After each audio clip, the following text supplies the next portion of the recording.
बड़ी खबर आपको बता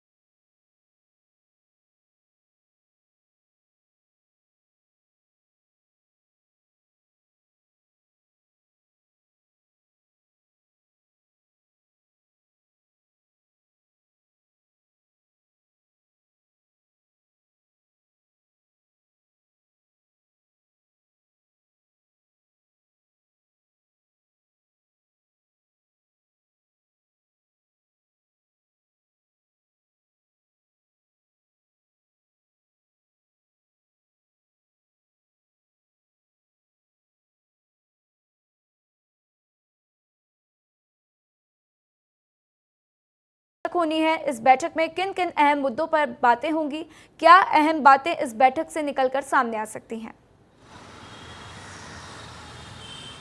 देखिए राधा, सबसे पहले तो मानसून सत्र आने वाले 22 जुलाई से शुरू होगा। उसकी तैयारियों को लेकर मानसून सत्र में क्या कुछ विधेयक सरकार लाएगी, किस तरीके से संशोधन किया जाएगा, उस विषय पर तमाम चर्चाएं होंगी। क्योंकि पुनर्वास नीति को लेकर सरकार ने कह दिया कि आने वाले दिनों में इसको बेहतर बनाया जाएगा, तो उस पर किस तरीके से कामकाज किया जाएगा, उस पर कहीं ना कहीं चर्चा होगी। दूसरी बात, नगरीय निकाय को जो है प्रत्यक्ष प्रणाली से सरकार चाहती है चुनाव हो, सीधे तौर पर महापौर चुन सके, तो ऐसे में इसको लेकर भी चर्चा होने वाली है। ऐसे कई विधेयक है जिस पर चर्चा होने वाली है। दूसरी बात, बहुत कम बारिश छत्तीसगढ़ में हुई है, तो ऐसे में जो किसान हैं वो चिंतित है राधा। इसको लेकर भी सरकार के मंत्रिमंडल में आज चर्चा होने वाली कि आने वाले दिनों में सरकार किस तरीके से कामकाज करेगी।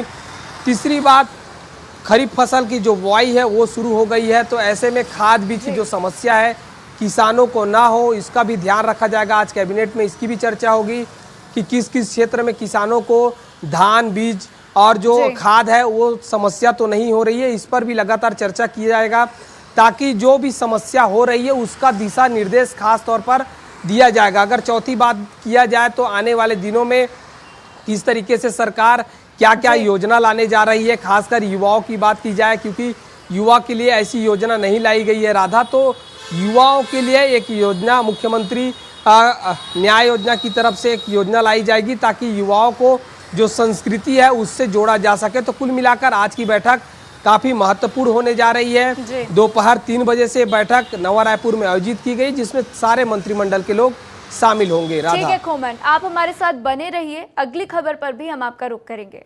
तो इसी बीच एक और बड़ी खबर है, आपको बता दें कि कांग्रेस में भी आज बड़ी बैठक होगी। दोपहर 2 बजे से ये बैठक शुरू होनी है और 2 चरणों में इस बैठक को आयोजित किया जाएगा।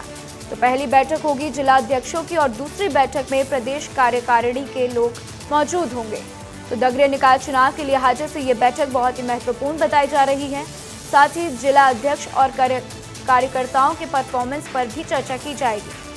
तो आज एक तरफ बीजेपी की बैठक होनी है, तो वहीं दूसरी तरफ आज कांग्रेस की भी बैठक है और ये बैठक 2 बजे करीब शुरू होनी है।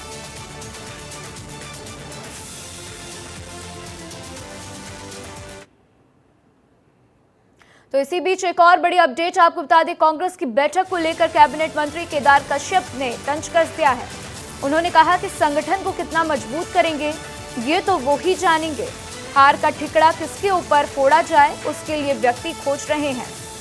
तो एक बार फिर बीजेपी कांग्रेस के ऊपर तंज कसती हुई केदार कश्यप ने तंज कसते हुए कह दिया है कि हार का ठिकड़ा किसके ऊपर फोड़ेंगे ये तो वो ही जाने, और उसके लिए अभी फिलहाल व्यक्ति की तलाश कर रहे हैं। तो बार बार बीजेपी की तरफ से कांग्रेस के ऊपर तंज कसा जाता है। कांग्रेस को लोकसभा और विधानसभा चुनाव में करारी हार मिली, इसके ऊपर बीजेपी बार बार कांग्रेस के ऊपर तंज कसती है कि किसके ऊपर कांग्रेस इस हार का जिम्मा जो है, इसका ठिकड़ा जो है फोड़ती है। कितना मजबूत करेंगे संगठन को वो तो वो बता पाएंगे, लेकिन कुल मिलाकर ये है कि हार का ठिकरा किसके ऊपर फोड़ा जाए इसके लिए वो व्यक्ति ढूंढने की कोशिश कर रहे हैं। खोमन, आज कांग्रेस की भी बैठक होने जा रही है और दूसरी तरफ हम देख रहे हैं कि बीजेपी के बड़े नेता मंत्री जो है केदार कश्यप तंज कस रहे हैं, कह रहे हैं कि किसके ऊपर हार का ठिकड़ा फोड़ेंगे, अभी व्यक्ति ढूंढ रहे हैं। तो बार बार बीजेपी इसी मुद्दे को उठा रही है, बार बार निशाना साध रही है कि कांग्रेस को कोई व्यक्ति मिल नहीं रहा है जिसके ऊपर वो अपना पूरा ठिकड़ा फोड़ दे हार का। देखिए राधा, तंज कसने के पीछे कारण भी है, क्योंकि विधानसभा चुनाव में कांग्रेस को करारी हार का सामना करना पड़ा था। उसके बाद लोकसभा चुनाव में भी कांग्रेस पार्टी ने अपना 10 सीट गंवा दिया। यही कारण है कि भारतीय जनता पार्टी के नेता मंत्री तमाम कांग्रेस के ऊपर तंज कसते हुए नजर आ रहे हैं। चूंकि कांग्रेस की आज बैठक है जिसमें प्रदेश भर के जिला अध्यक्ष और प्रदेश कार्यकारिणी के तमाम जो सदस्य हैं वो मौजूद रहने वाले हैं। एक तरीके से कहा जा सकता है समीक्षा होगी कि क्यों हार गए। दूसरी ओर रणनीति बनाई जाएगी कि आने वाले नगरीय निकाय चुनाव में पार्टी के कार्यकर्ता किस तरीके से काम करेंगे, सरकार के खिलाफ कैसे रणनीतियां बनाई जाएगी, सरकार की कौन कौन सी ऐसी विफलता है जिसको लेकर जनता के बीच जाना है, कैसे बूथ को मजबूत करना है, किस किस बूथ में कितना हार हुआ है, उस बूथ में किस तरीके से फोकस किया जाएगा, आने वाले दिनों में किस तरीके से सरकार के खिलाफ माहौल बनाया जाएगा। इन तमाम मुद्दों पर बातचीत होगी और बैठक के बाद किस तरीके से संगठन के नेता आने वाले दिनों में काम करेंगे, इस पर रणनीति होगी। फिलहाल बैठक पर सियासत और तंज खूब कसा जा रहा है। राधा, बिल्कुल खोमन, हमारे साथ जानकारी साझा करने के लिए आपका शुक्रिया खोमन। बैठक के बाद देखते हैं कि क्या अहम बातें दोनों बैठकों से निकलकर सामने आती हैं। और इसी बीच एक और बड़ी खबर आपको बता दें, केंद्रीय मंत्री मनोहर लाल खट्टर 2 दिवस के दौरे पर छत्तीसगढ़ पहुंचेंगे। तो आज रात 9:30 बजे रांची से रायपुर पहुंचेंगे और कल सुबह 9 बजे अधिकारियों की बैठक लेंगे। तो 11 बजे भाजपा कार्य समिति की बैठक में भी शामिल होंगे। तो ये बड़ी अपडेट आपको बता रहे हैं कि आज छत्तीसगढ़ पहुंचेंगे केंद्रीय मंत्री मनोहर लाल खट्टर और 2 दिवस के दौरे पर छत्तीसगढ़ पहुंच रहे हैं मनोहर लाल खट्टर।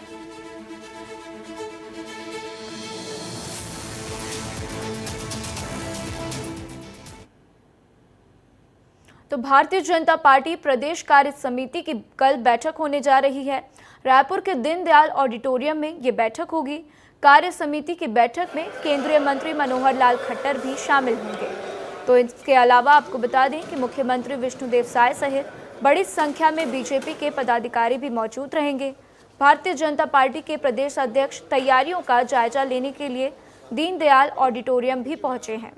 तो अलग अलग जगह का बीजेपी के प्रदेश अध्यक्ष ने निरीक्षण किया है और दिशा निर्देश भी दिए। साथ ही इसी दौरान हमारे संवाददाता खोमन साहू ने बीजेपी के प्रदेश अध्यक्ष किरण सिंह देव से खास बातचीत की है। सुनिए। भारतीय जनता पार्टी की कल कार्य समिति की बड़ी बैठक होने जा रही है और दीनदयाल ऑडिटोरियम में एक बड़ी तैयारी की गई है। हमारे साथ प्रदेश अध्यक्ष हैं, उन्हीं से बातचीत कर लेते हैं। अध्यक्ष जी, कल बड़ी बैठक है आप लोगों की, किस तरीके की तैयारी आप? ये एक वृहद कार्य समिति का आयोजन है और कोई नया नहीं है, लेकिन यह है कि हर हम 3 महीना में जो करते हैं उसी कड़ी में प्रदेश कार्य समिति इस बार रायपुर में हो रही है। यहाँ पंडित दीनदयाल उपाध्याय जी के ऑडिटोरियम, उनके नाम से जो ऑडिटोरियम है उसमें, और हमारे पूरे छत्तीसगढ़ प्रांत के हमारे सभी वरिष्ठ नेतागण, हमारे माननीय मुख्यमंत्री जी रहेंगे। स्वाभाविक रूप से संगठन की बैठक है, संगठनात्मक स्वरूप रहेगा उसका। अभी तक जो हमने कार्यक्रम किए हैं और अभी आने वाले समय में जो कार्य योजना है हमारी भारतीय जनता पार्टी के, जिस तरीके से राष्ट्रीय नेतृत्व के निर्देश पर जो कार्य योजना, जो कार्यक्रम, क्योंकि भारतीय जनता पार्टी वर्ष भर अपने कार्यक्रम करती है संगठनात्मक, अपने कार्यक्रमों के माध्यम से, और संगठन के नीचे तक जो क्रियान्वयन करना है उस संबंध में आदरणीय क्षेत्रीय संगठन महामंत्री हमारे अजय जामवाल जी भी और पवन साय जी, सभी महामंत्री जी संगठन के विषय को लेकर नीचे तक बात पहुँचे। आपने सुना बीजेपी के प्रदेश अध्यक्ष किरण सिंहदेव कह रहे हैं कि जो कार्यकर्ताओं ने अच्छा काम किया विधानसभा लोकसभा चुनाव में, उनका भी अभिनंदन किया जाएगा। साथ ही साथ आने वाले दिनों में जो नगरीय निकाय चुनाव हैं उस पर भी बातचीत होगी। कैमरा पर्सन अखिलेश के साथ खोमन साहू, विस्तार न्यूज, रायपुर। इसी बीच रायपुर से एक बड़ी खबर सामने आ रही है। कांग्रेस प्रदेश अध्यक्ष दीपक बैज पहुंचे टूटा धरना स्थल। अतिथि शिक्षकों के आंदोलन को समर्थन दे रही है कांग्रेस, तो साथ ही अतिथि शिक्षकों के प्रदर्शन का आज तीसरा दिन है। आपको बता दें कि अतिथि शिक्षकों के आंदोलन को लेकर दीपक बैच ने कहा है कि प्रदेश के अतिथि शिक्षक काफी समय से परेशान हैं और राज्य सरकार उनकी बात नहीं सुन रही, हम उनके साथ हैं।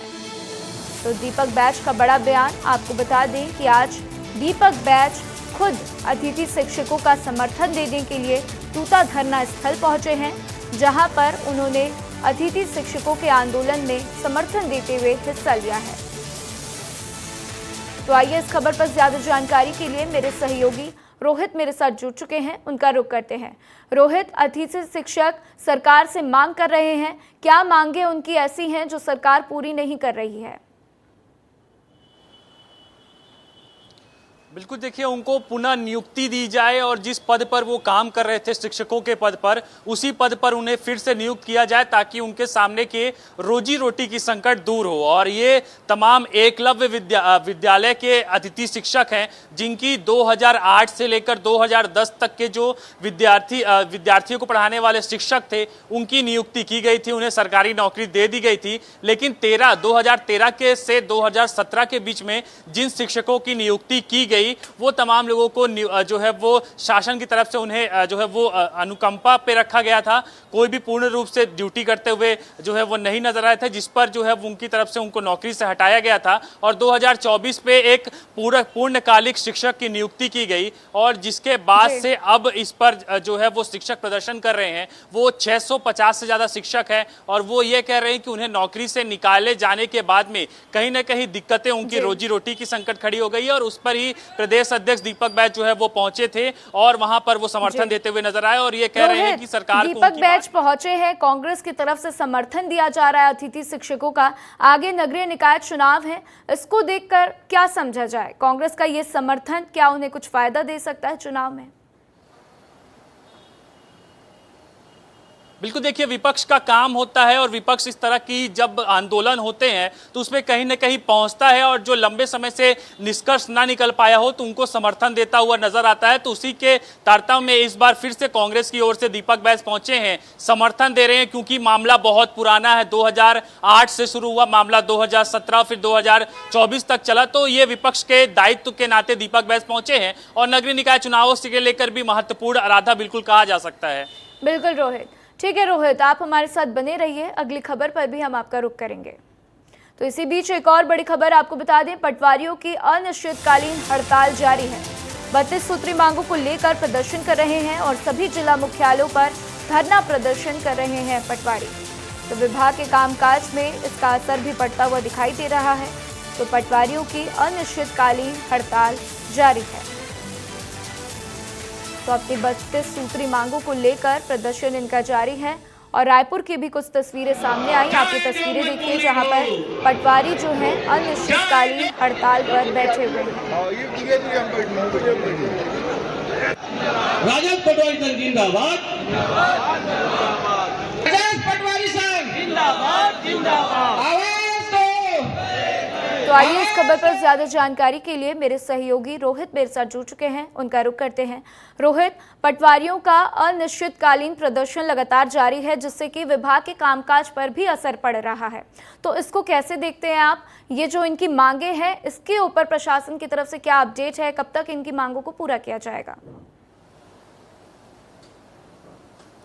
बिल्कुल, देखिए, प्रशासन स्तर पर इसका असर पड़ रहा है और जो नामांतरण के काम होते हैं या फिर आय जाति प्रमाण पत्र बनाने के काम होते हैं तो वो तमाम काम जो है वो पटवारियों के हड़ताल के कारण अटक गए हैं। और इसके अलावा राज्य सरकार राजस्व पखवाड़ा भी चला रही थी, उस पखवाड़े पे भी गहरा असर जो है पटवारियों के हड़ताल का पड़ा है और लगभग 5000 से ज्यादा पटवारी इस समय प्रदर्शन कर रहे हैं। उनकी 32 सूत्री मांग है जिसमें प्रमुख रूप से ऑनलाइन कार्य जो किया जाता है उसका भत्ता दिया जाना, स्टेशनरी का भत्ता दिया जाना या फिर जो इंटरनेट की सुविधा होती है, सॉफ्टवेयर की दिक्कत है, वो तमाम चीजों को लेकर वो प्रदर्शन कर रहे हैं। और सबसे बड़ी मांग ये है कि जो भुइया सॉफ्टवेयर ऐप है उस सॉफ्टवेयर ऐप को सुधार दिया जाए, क्योंकि कई बार उसके ग्लिच के कारण कई दिन तक जो है वो काम नहीं हो पाते और लोग जो है वो पटवारी को दोषी करार देते हैं।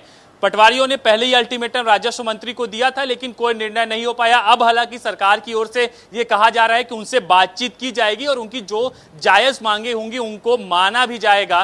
कांग्रेस भी घेर रही है, लेकिन इन सब के बीच में कहीं ना कहीं आम आदमी जो है प्रभावित होता हुआ नजर आ रहा है, क्योंकि कई काम जो है वो आम आदमी के अटक गए हैं। राधा, बिल्कुल रोहित, हमारे साथ जानकारी साझा करने के लिए आपका शुक्रिया। तो इसी बीच एक और बड़ी खबर आपको बता दें, केंद्रीय वित्त आयोग का छत्तीसगढ़ दौरा है। 10 जुलाई को छत्तीसगढ़ आएगी केंद्रीय वित्त आयोग की टीम। तो राज्य की वित्तीय आर्थिक प्रगति सहित अनेक मुद्दों पर चर्चा भी करेगी। तो आयोग के अध्यक्ष के नेतृत्व में 12 सदस्यीय दल राजधानी पहुंचेंगे और साथ ही 12 और 13 जुलाई को वित्त आयोग जगदलपुर का दौरा भी करेंगे। तो ये बड़ी खबर है, आपको बता दें कि केंद्रीय वित्त आयोग का छत्तीसगढ़ दौरा है। 10 जुलाई को छत्तीसगढ़ आएंगे केंद्रीय वित्त आयोग की टीम। साथ ही राज्य की वित्तीय आर्थिक प्रगति सहित अनेक मुद्दों पर चर्चा भी की जाएगी। तो 12 और 13 जुलाई को वित्त आयोग जगदलपुर का दौरा भी करेगा।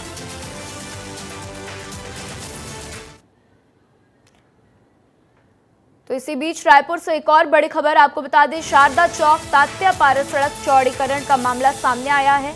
कल मुख्यमंत्री विष्णुदेव साय से महापौर मुलाकात करेंगे। तो साथ ही महापौर एजाज ढेबर और MIC सदस्य CM से चर्चा करेंगे।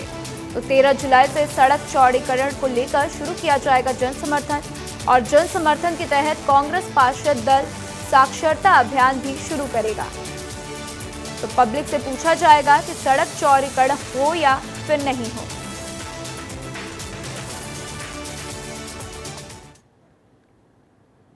इसी बीच रायपुर से एक और बड़ी खबर, स्कूल जतन योजना के तहत कार्यों की जांच की जाए। स्वीकृत और निर्माणाधीन कार्यों की जांच के निर्देश दिए गए। तो वहीं मुख्यमंत्री विष्णुदेव साय ने जांच के लिए निर्देश दिए थे। तो कलेक्टरों को 15 दिन के भीतर रिपोर्ट देने को भी कहा है। तो ये बड़ी अपडेट आपको बता दें कि स्कूल जतन योजना के तहत कार्यों की जांच शुरू की जाए और CM विष्णुदेव साय ने इसके लिए पहले ही निर्देश दे दिए थे। तो आइए इस खबर पर ज्यादा जानकारी के लिए मेरे सहयोगी रवि मेरे साथ जुड़ चुके हैं, उनका रुख करते हैं। स्कूल जतन योजना के तहत कार्यों की जांच के लिए कड़े निर्देश दे दिए गए हैं। रवि, इसके बाद से प्रशासन क्या कुछ कदम उठाएगा, क्योंकि 15 दिन उनको दिए गए हैं और 15 दिन के अंदर उनको कहा गया है कि आप अपनी रिपोर्ट सौंप दीजिए। राधा, देखिए, लगातार विस्तार न्यूज़ एक खबर दिखा रहा था कि छत्तीसगढ़ के अनेकों स्कूल जहां पर जर्जर स्थिति है, जिन स्कूलों में शिक्षक नहीं है, कई स्कूल ऐसे हैं जहां पर बच्चे ज़्यादा हैं, कमरे छोटे पड़ रहे हैं। तो इन सभी स्कूलों की खबरें लगातार विस्तार न्यूज़ 26 जून जब से स्कूल खुला है उसके बाद से लगातार दिखा रहा है। उस खबर पर सरकार ने संज्ञान लिया है। कल ही हमने देखा कि मिड डे मील वाले मामले में जब गड़बड़ी हुई तो मुख्यमंत्री सचिवालय से निर्देश गया। उसके बाद वहां जिला कलेक्टर ने जो जिम्मेदार थे उनको सस्पेंड किया था। अब इसी मामले में एक अपडेट आ गया, बड़ा अपडेट आ गया कि अब प्रदेश के सभी स्कूलों में जहां भी जो भी गड़बड़ी हुई होगी उन सभी गड़बड़ियों को दूर करने के लिए स्कूल शिक्षा विभाग की तरफ से एक निर्देश जारी किया गया है कलेक्टरों को कि सभी स्कूलों की जानकारी लें कि किस स्कूल में कितने शिक्षकों की कमी है, किस स्कूल की स्थिति जर्जर है, किस स्कूल में बच्चे नहीं पहुंच रहे हैं या वहां पर पंखे नहीं है, पानी नहीं है या उनको मिड डे मील ठीक टाइम पर नहीं मिल रहा है। इन तमाम जानकारियों को लेने के लिए कहा गया है, समीक्षा करने के लिए कहा गया है और 15 दिन के भीतर ये रिपोर्ट कलेक्टर के माध्यम से सभी रिपोर्ट आने चाहिए। उसके बाद क्या इसमें एक्शन प्लान किया जाएगा? एक्शन प्लान ये होगा कि इसके लिए पैसे जारी किए जाएंगे। पैसे जारी करके उन स्कूलों जो जर्जर स्कूल है उनको मरम्मत करवाया जाएगा। जहां पे अतिरिक्त कक्ष बनवाने की जरूरत है वहां पे नए कक्ष निर्माण करवाए जाएंगे। मतलब आप समझ लीजिए कि छत्तीसगढ़ के सभी स्कूलों को मरम्मत और दुरुस्त करने का जो काम है वो अब करने के लिए सरकार तैयार हो गई है। बिल्कुल रवि, और इसकी बहुत जरूरत भी है क्योंकि आए दिन खबरें सामने आ रही हैं जिसमें हम देख रहे हैं कि स्कूलों की हालत बहुत ही खराब है और दिन पर दिन खराब होती जा रही है। हमारे साथ जानकारी साझा करने के लिए रवि आपका शुक्रिया। तो स्कूलों की जर्जर स्थिति को लेकर मंत्री केदार कश्यप का बड़ा बयान सामने आया है। तो उन्होंने कहा कि पिछले 5 सालों में स्कूलों की स्थिति खराब हुई, पूर्व मुख्यमंत्री और पूर्व उप मुख्यमंत्री के चलते खराब हुई है। तो स्कूलों की स्थिति को खराब बताते हुए उन्होंने कहा कि पिछले 5 सालों में स्कूलों की स्थिति खराब हुई है, तो जाहिर सी बात है कि वो भूपेश बघेल के ऊपर निशाना साध रहे हैं। तो पूर्व शिक्षा मंत्री प्रेम साय टेकाम बाबाकुट के थे और इसके चलते स्कूल शिक्षा विभाग को अनदेखी किया गया है। तो विष्णुदेव की सरकार शिक्षा विभाग को प्रथम श्रेणी में रखती है और उसकी चिंता करती है, तो शिक्षा व्यवस्था अच्छी होगी, इसका उन्होंने वादा किया है। पिछले 5 वर्षों में जो स्कूलों के हालात थे वो बद से बदतर स्थिति में हो गए। सरकार के मुख्यमंत्री और जो तत्कालीन जो वहाँ पर उस समय में उप मुख्यमंत्री थे, उनके बीच में आपसी लड़ाई के चलते और उस समय जो शिक्षा मंत्री थे प्रेम साय टेकाम जी, उनके कारण से, क्योंकि उनको कहते हैं बाबा के गुट का माना जाता था, उसके कारण से उस विभाग की अनदेखी की गई। लेकिन छत्तीसगढ़ के भारतीय जनता पार्टी की सरकार, विष्णुदेव साय की सरकार शिक्षा विभाग को प्रथम कालते श्रेणी में रखती है और उसकी चिंता करती है और शिक्षा व्यवस्था सुदृढ़ हो इसी कोशिश करती है। बलरामपुर जिले के वाड्रफ नगर क्षेत्र स्थित बीजाकुरा गांव की प्राथमिक पाठशाला तक पहुंचने के लिए सड़क ही नहीं है। यहां बच्चे नाला और पगडंडी रास्ते से होते हुए किसी तरीके से स्कूल पहुंच रहे हैं और इससे बच्चों के साथ ही साथ शिक्षक भी परेशान हैं। तो वहीं दूसरी तरफ यहां पर पीने के पानी की भी समस्या है। बच्चों को पीने का पानी कुएं में जाकर पीना पड़ता है और इस गांव के स्कूल की हालत ऐसी है, जब यहां पर आज से 32 साल पहले तत्कालीन प्रधानमंत्री पीवी नरसिम्हा राव भी पहुंच चुके हैं, लेकिन इस गांव की सूरत अभी तक नहीं बदली। दूसरी तरफ इसकी जानकारी अफसरों को भी है, लेकिन उनका कहना है कि आने वाले दिनों में वह इसके लिए प्रयास करेंगे। हम यहाँ प्रस्ताव बना के भेजेंगे कलेक्टर सर को और सीओ मैडम को, उसके बाद उनके द्वारा रास्ता बना दिया जाएगा। बच्चों को परेशानी होती है क्योंकि रास्ता नहीं है, पहाड़ गहाड़ है, और हम पूरा प्रयास करेंगे कि हो सके तो हम शाला विकास प्रबंध समिति का बैठक लेके प्रस्ताव पारित करके स्कूल के मद से ही हम रास्ता बनाने की कोशिश करेंगे। बलरामपुर जिले का बीजाकुरा गांव काफ़ी फेमस रहा है, 1992 से फेमस रहा है। यहाँ पे तत्कालीन प्रधानमंत्री पीवी नरसिम्हा राव भी पहुँचे थे और उसके बाद देश में खादी नीति बनी और कई विकास के कार्य हुए। लेकिन यहाँ के जो स्कूल हैं वहाँ तक पानी की सुविधा उपलब्ध नहीं है। आप हैंडपंप देखिए, इस हैंडपंप में पानी नहीं है। पानी इसलिए नहीं है क्योंकि यहाँ पे बताया जा रहा है कि जो जल स्रोत है वो ठीक नहीं है। देखिए यहाँ पे जो पाइप लगा हुआ है ये टूटा हुआ ये पाइप है, यहाँ से इसका कनेक्शन था, लेकिन ऐसा कुछ भी नहीं हुआ। और टंकी जो ऊपर में दिख रहा है यहाँ पे आंगनबाड़ी केंद्र है, उसके भवन में टंकी आप लगा हुआ देख रहे होंगे, वो सिर्फ 100 पीस मात्र बनकर रह गया है। परेशानी है, ये तो पानी की परेशानी हुई। लेकिन आपको एक दूसरी समस्या मैं दिखा दे रहा हूँ, मूव करते हुए आपको कहूँगा किधर दिखाएं। ये देखिए जो रोड है, बच्चे इसी रास्ते से यहाँ पर स्कूल आते हैं, ऐसा शिक्षकों ने हमें बताया है। लेकिन यहाँ पे रोड ही नहीं है, ये पूरा खेत है, देख सकते हैं, यहाँ पे कोई रास्ता नहीं है। तो कुल मिलाकर यहाँ पे बच्चों का जो आने का जो रास्ता है वो सही नहीं होने के कारण खतरनाक स्थिति हो सकता है, कभी भी कोई बड़ी घटना हो सकती है। पानी की समस्या और दूसरी तरफ यहाँ सड़क की जो समस्या है उसके वजह से ये स्कूल आगे विकसित नहीं हो पा रहा है। हालांकि ये बात अलग है कि आने वाले दिनों में उम्मीद है, कलेक्टर ने कहा है कि इसकी व्यवस्था वो सही कराएंगे। वीडियो जर्नलिस्ट आकाश प्रधान के साथ दिलीप जायसवाल, विस्तार न्यूज। इसी बीच एक बड़ी खबर आपको बता दें, मुंगेली धान शॉर्टेज मामले पर एक और बड़ी कार्रवाई की गई है। धान खरीदी प्रभारी पुड़ेंद्र यादव के खिलाफ एफआईआर दर्ज की गई है। तो धान उपार्जन केंद्र में 1582 कुंटल धान का शॉर्टेज है। तो तकरीबन 49 लाख रुपए के गबन की पुष्टि भी की गई। तो शॉर्टेज मामले में अब तक 4 समितियों पर आपको बता दें कि गाज भी गिर चुकी है। तो गड़बड़ी करने वाले समितियों पर लगातार मामला दर्ज किया जा रहा है और सेत गंगा थाने के छटन समिति केंद्र का ये मामला बताया जा रहा है। तो मुंगेली धान शॉर्टेज मामले पर एक और बड़ी कार्रवाई की गई है। आपको बता दें कि धान खरीदी प्रभारी पुड़ेंद्र यादव के खिलाफ एफआईआर भी दर्ज किया गया है। तो आइए इस खबर पर ज्यादा जानकारी के लिए मेरे सहयोगी अलीम बेग मेरे साथ फोन लाइन पर जुड़ चुके हैं, उनका रुख करते हैं।